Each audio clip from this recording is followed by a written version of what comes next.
Amigos da Bíblia Livre, como vocês estão? Meu nome é Edgar Escobar. Bem-vindos à Bíblia Livre, com as melhores e as piores notícias do mundo cristão na atualidade. Hoje é 25 de abril de 2006 e estes são os nossos destaques. Dante Gebel dá a pior entrevista de todos os tempos.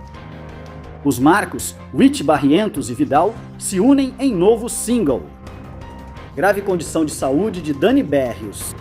Situação jurídica do falso apóstolo Santiago Zúñiga é definida. Testemunhas de Jeová são vistas como seita destrutiva na Espanha. Israel ataca imagens cristãs enquanto patrocina a agenda LGTBIQ+. E começamos com uma grave polêmica que surgiu em Israel. Bem, a partir do Líbano, mas patrocinada ou protagonizada por soldados israelenses. Em uma cena que parece saída de uma sátira geopolítica de mau gosto, um soldado israelense foi flagrado destruindo uma estátua de Jesus Cristo crucificado na aldeia cristã de Debel, no sul do Líbano. Sim, em meio a uma região marcada por guerras, deslocamentos e tensão religiosa, alguém concluiu que a prioridade do momento era atacar uma imagem de Cristo com um martelo. As imagens se espalharam rápido e causaram indignação internacional. Logo surgiram nas redes sociais comentários de cristãos de várias denominações, como católicos, evangélicos e ortodoxos, denunciando o fato como uma profanação desnecessária, uma falta de respeito gratuita e um sinal preocupante de deterioração moral que a guerra causa quando deixa de reconhecer limites básicos. A reação foi tão forte que as próprias autoridades israelenses tiveram que intervir publicamente. Benjamin Netanyahu declarou estar surpreso e entristecido pelo ocorrido, enquanto o exército anunciou uma investigação formal e sanções disciplinares. Segundo relatos posteriores, 2 soldados foram punidos, um por destruir a estátua e o outro por fotografar o ato como se aquilo fosse indicado para o TikTok do ano. O incidente atingiu especialmente a comunidade local, já que Debel é uma localidade historicamente cristã com forte presença maronita. Para os moradores, não era só gesso quebrado ou peça decorativa danificada. No fim, as autoridades trocaram a estátua e pediram desculpas. Muito bem por isso, mas há danos que não se reparam tão facilmente. O gesso se substitui em horas. O desprezo leva anos para cicatrizar. Embora sejamos contra qualquer forma de idolatria, também somos fortemente contra qualquer ato de violência, contra a fé de alguém, contra os símbolos da fé de alguém. Isso não se faz, isso definitivamente não se faz. E aqui mostra realmente o desprezo que alguns israelitas têm pela fé cristã, porque lembremos que para eles, Cristo não é o Messias, e muito menos Deus. Então isso é triste, e ainda mais triste quando sabemos que Israel está organizando um dos eventos LGTBIQA, dos maiores do mundo. Sim, senhores. Em uma notícia que parece ter sido escrita por um comitê de ironia histórica, Israel decidiu promover o que seria o festival LGTBIQA, o maior já realizado no Oriente Médio, chamado Pride Land, e tudo isso na região do Mar Morto, bem perto do local tradicionalmente associado a Sodoma e Gomorra. Sim, vocês ouviram bem? Pegaram um dos cenários bíblicos mais famosos por julgamento moral e acharam que era uma excelente ideia transformá-lo em um destino turístico temático de 4 dias, com hotéis, festas, música e celebrações, 24 horas por dia. Às vezes, a realidade não precisa de paródia, ela já se escreve sozinha. Segundo relatos recentes, o evento está programado para acontecer de 1º a 4 de junho de 2026. E busca levantar uma espécie de cidade temporária do orgulho em pleno deserto da Judéia. Com 15 hotéis, complexos praianos, shows contínuos e atividades culturais. O produtor Aaron Cohen garantiu que será o maior projeto já realizado pela comunidade LGTBIQA+, em Israel, até maior que a famosa parada anual de Tel Aviv. Porque, ao que parece, Tel Aviv não é suficiente. E agora era preciso levar a experiência a outro nível. Edição bíblica do deserto. A promoção oficial veio de contas ligadas ao Estado de Israel, o que acendeu ainda mais o debate internacional. Milhares de usuários nas redes sociais reagiram com uma mistura de surpresa crítica e humor negro. Alguns comentavam se o lema do evento seria: "O que aconteceu em Sodoma vai se repetir em junho". Aí está para aqueles que defendem o seu Israel e confundem o Israel de hoje com o Israel bíblico. Respeitamos essas posturas, mas sejamos honestos, Israel precisa conhecer a Cristo, precisa ser evangelizado. A maioria dessas pessoas precisa conhecer Jesus, exceto alguns cristãos. Agora, Judas capítulo 1, verso 7 diz: como Sodoma e Gomorra e as cidades vizinhas, cidades da mesma maneira que aqueles, tendo fornicado e seguido vícios contra a natureza, foram postas como exemplo, sofrendo o castigo do fogo eterno. Que Deus tenha misericórdia de toda a corrupção que está sendo patrocinada, inclusive pelo Estado em Israel. Agora vamos ao nosso flash informativo.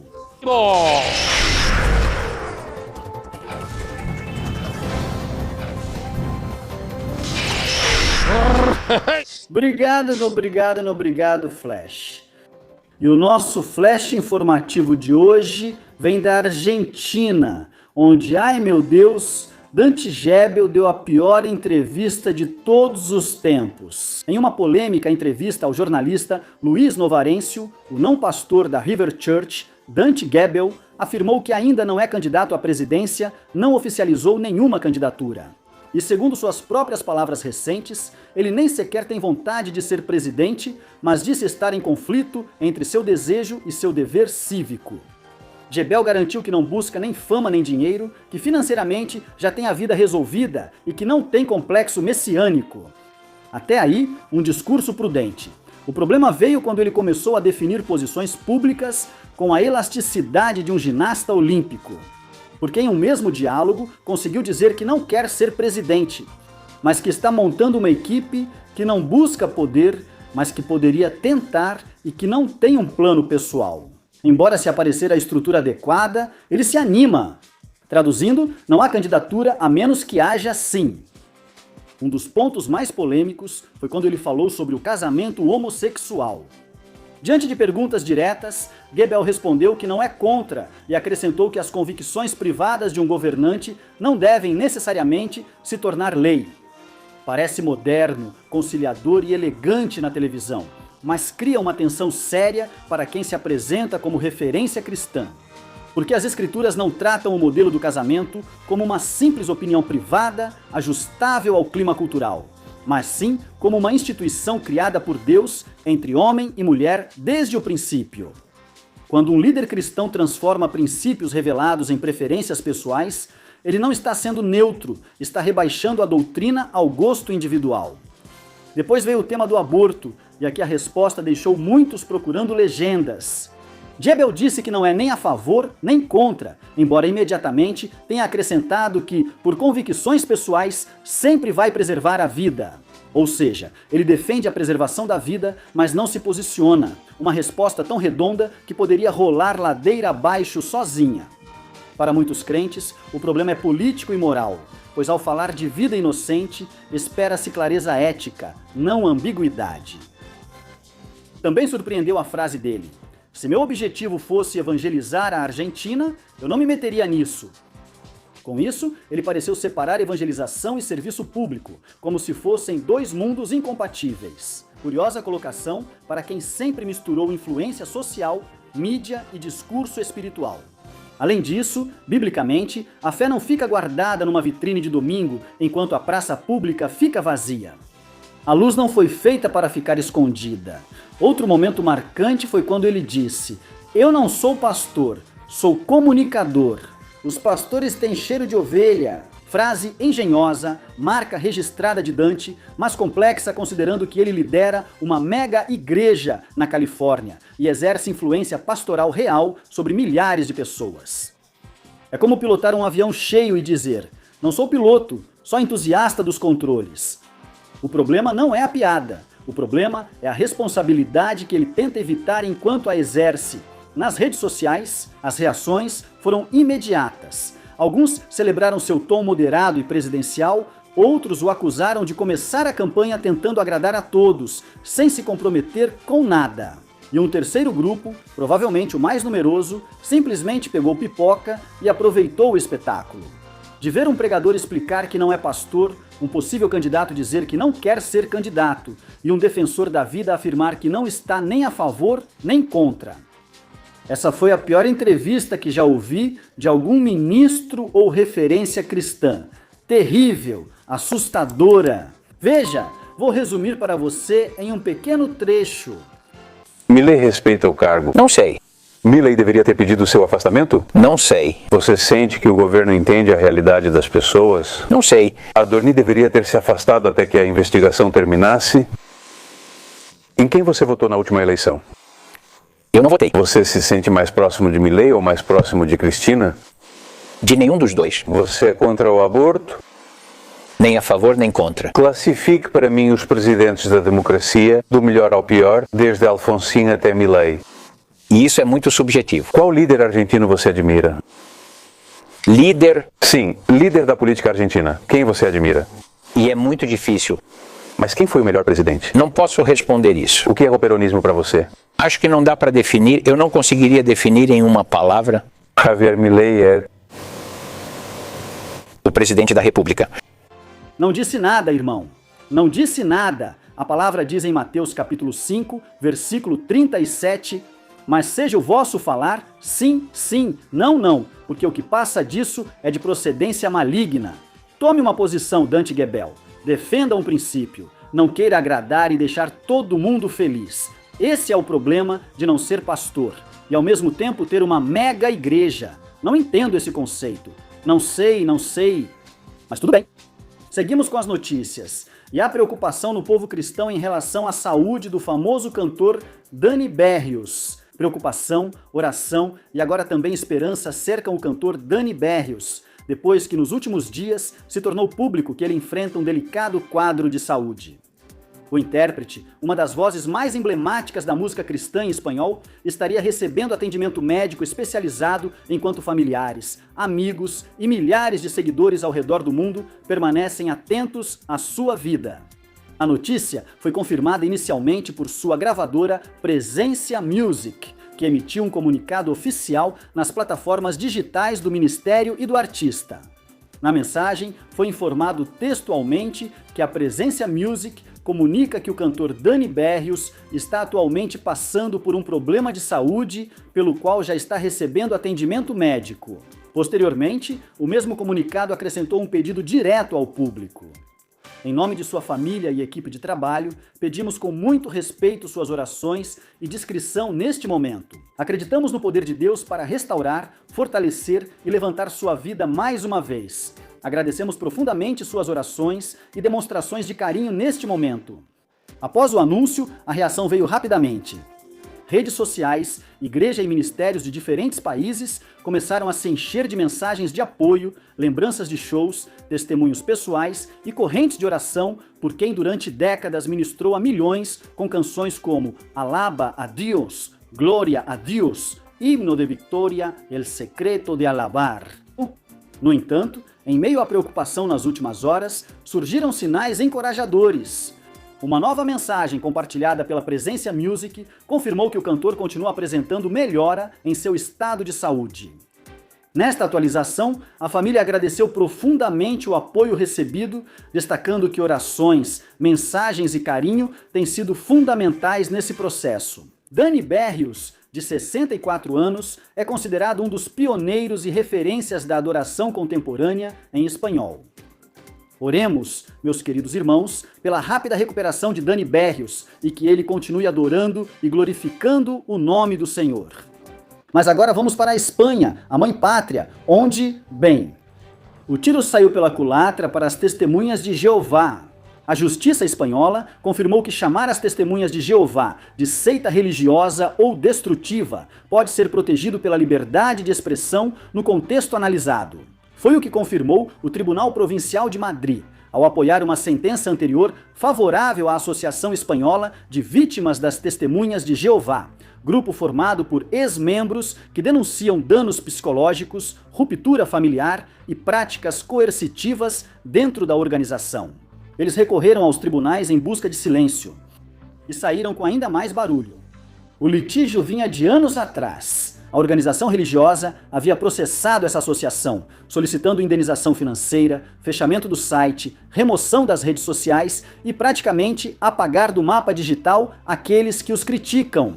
Mas o tribunal não comprou o pacote completo. A justiça decidiu que, apesar de incômodas ou ofensivas para a organização, as expressões eram protegidas pelo direito à liberdade de expressão e informação, especialmente por se tratar de um assunto de interesse público e de depoimentos de ex-membros que relatam experiências pessoais. Tradução jurídica simples: nem tudo o que incomoda é difamação, para aqueles que não gostam que suas heresias sejam desmascaradas.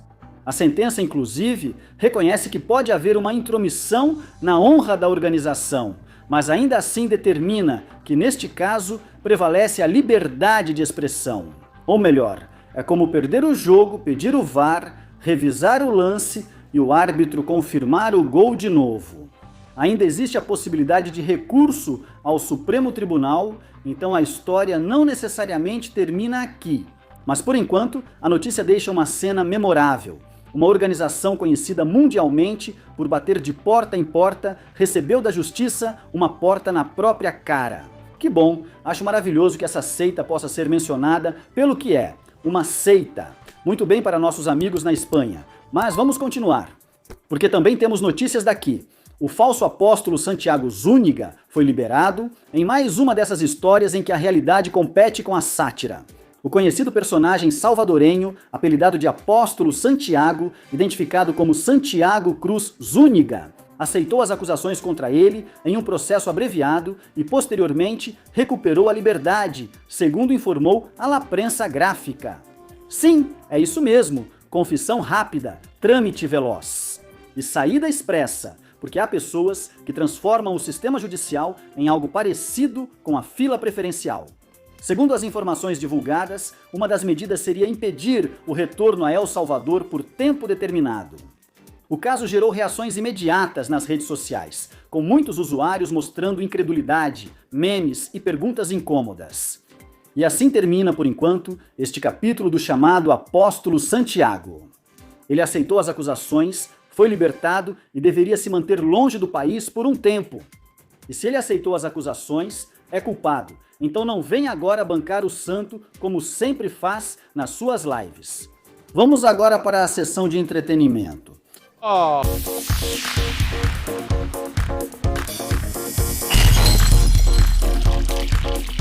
E essa notícia, irmão, eu estava esperando há 20 anos. Somos tão velhos assim? Atenção, porque está sendo preparada uma daquelas colaborações que despertam nostalgia, expectativa e conversa em toda a música cristã em espanhol. Tudo indica que Marcos Witt, Marco Barrientos e Marcos Vidal vão unir suas vozes em um novo single que já começou a ser promovido estrategicamente nas redes sociais. Embora ainda não tenha sido publicado um anúncio formal com todos os detalhes técnicos em várias plataformas oficiais e contas vinculadas ao projeto, surgiram pistas, prévias visuais e mensagens que apontam claramente para uma colaboração especial entre três das figuras mais influentes de várias gerações. O nome Eclesia também apareceu dentro dessa narrativa promocional, acompanhado da frase "Oficialmente começa a temporada Eclesia", um novo álbum que parece um novo capítulo em nossas vidas. O que levou muitos usuários a pensar que esse single não seria um lançamento isolado, mas sim parte de uma produção maior, onde se buscaria conectar gerações históricas do louvor cristão com uma nova etapa musical. Nas redes sociais, a reação foi imediata. Usuários do Instagram, Facebook e comunidades cristãs falaram sobre reunião de lendas, a voz de uma geração com a de outra e um hino garantido antes mesmo de ouvi-lo. Alguns ressaltam que reunir Marcos Witt, Marco Barrientos e Marcos Vidal une não só três vozes conhecidas, mas também estilos distintos, a liderança congregacional de Witt, a intensidade devocional de Barrientos e a profundidade lírica e reflexiva de Vidal. Mas outros afirmam que é misturar o evangelho profundo de Vidal, os atos proféticos e apostólicos de Barrientos e o discurso de coaching motivacional de Witt. Muito bem, isso teria sido maravilhoso no final dos anos 90 e início dos anos 2000. Continua sendo interessante, na verdade, infelizmente, pois Barrientos e Marcos Witt geralmente fazem coisas que, bem, são bastante questionáveis. Mas eu não nego que desde o início da minha vida cristã ouvi os três continuamente, e as primeiras produções deles, principalmente de Marcos Witt e Marco Barrientos, me encantaram. Marcos Vidal sempre me encantou, nunca deixou de me encantar, eu gosto muito da música dele.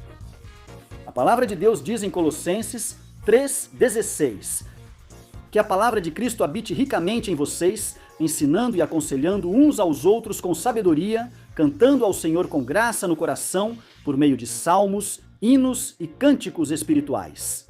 Esperamos que seja uma música maravilhosa e tomara que seja uma produção completa, com letras de Marcos Vidal, eu sugiro, quer dizer, eu digo. A única coisa que me faz pensar é: quão tristes estarão Marcos Yaroide, Marcos Brunet e Marco Antônio Solis? Nós não sabemos. Vamos agora para a nossa sessão favorita. Oremos!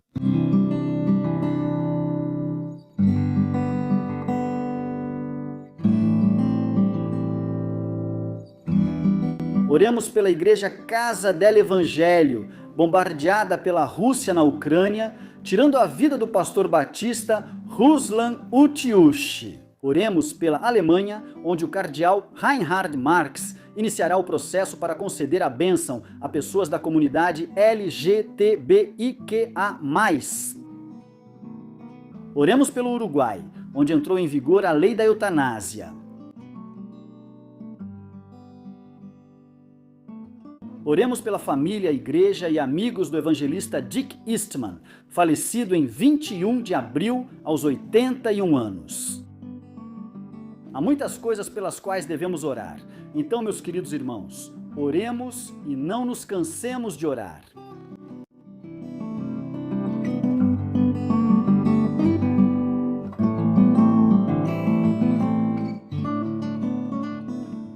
Vamos agora com o meme da semana.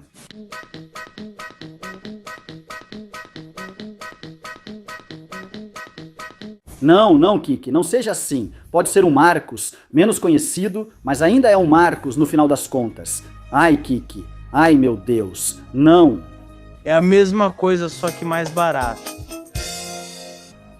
Bom, muito obrigado a todos por terem estado conosco e aos nossos patrocinadores.